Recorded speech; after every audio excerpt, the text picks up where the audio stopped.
I'm Lindsay Lyons, and I'm going to be talking about my moral compass and a little bit about what the resources talked about when discussing a moral compass. So, starting off, I'm going to talk about just kind of a resource summary of what the resources provided talked about. So, firstly, our moral compass helps us determine right from wrong, and it is essential to have good leadership skills.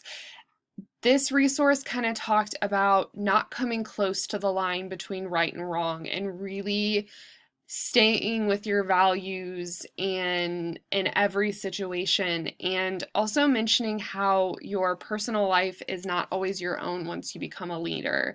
You should assume that the actions you take in your personal life will also reflect in your professional life, so to keep that in mind.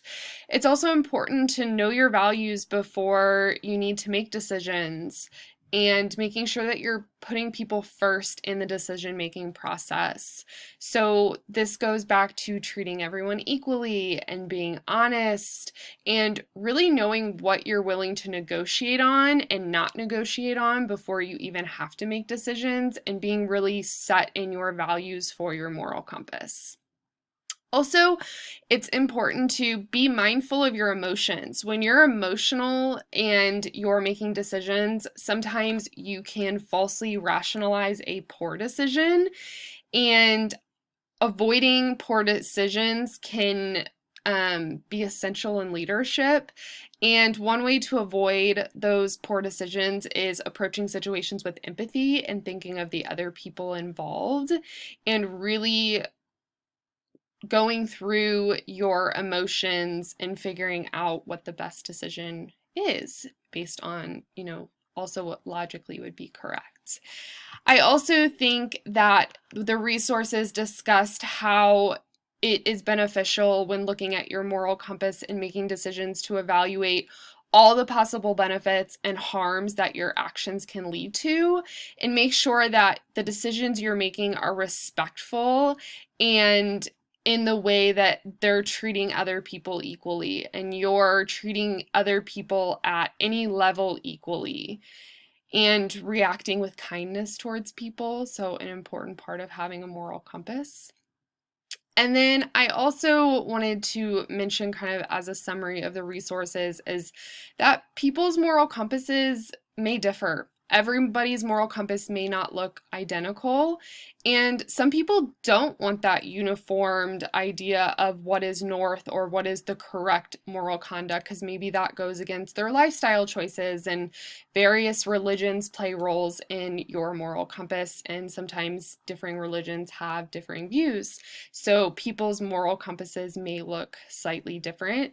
There is the implication that maybe, like society is not following their moral compass as much, but the article talked about how it's maybe also because of social media and the ability to see more of the media of people not following what most people would consider a strong, good decisions that would make up a moral compass. So that was kind of just a resource summary of the resources surrounding the moral compass. It was really interesting to learn more about it.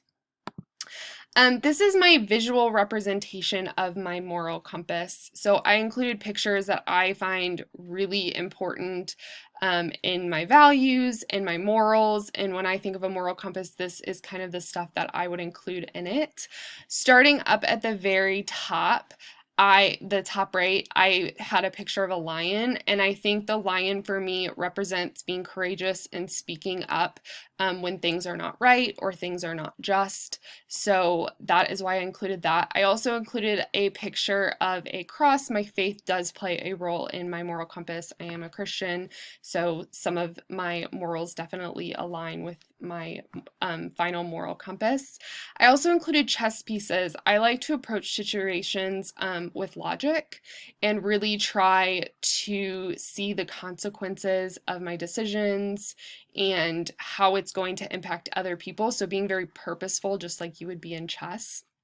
I have pictures of wedding rings. I think for me, my moral compass would really include commitment to my marriage, but also commitment to my job, to friendships, to promises I make. So I think commitment is a really big thing. I also included a picture of a justice building, kind of talking about the importance of being fair in finding justice in my life and helping others as well. And I think as a teacher, making sure that I'm fair in my classroom. I also put a picture of shoes walking upstairs, and I think for me, this talked about perseverance, and I do find perseverance as a part of my morals to keep going when things get tough. I also included a picture of a field with a light, and this to me represents being explorative and seeking new options. So I think not being stuck in the same ways. I think part of my morals is to seek better options and find ways that benefit more people, whether that's my students or my family or my friends. I also included a picture of one person walking and several people following behind. I think part of my moral compass is to try to lead, be a leader in all things, and make sure that I am following my values and my morals in my decision making, and even if maybe everyone else in the group isn't. And then I also included a picture of a dog holding a human's hand. And I think for me, I picked this picture just to represent that I think part of my morals is to support other people and find ways to help people. So being helpful and supportive. And then I also, in the top left corner, included a bookcase.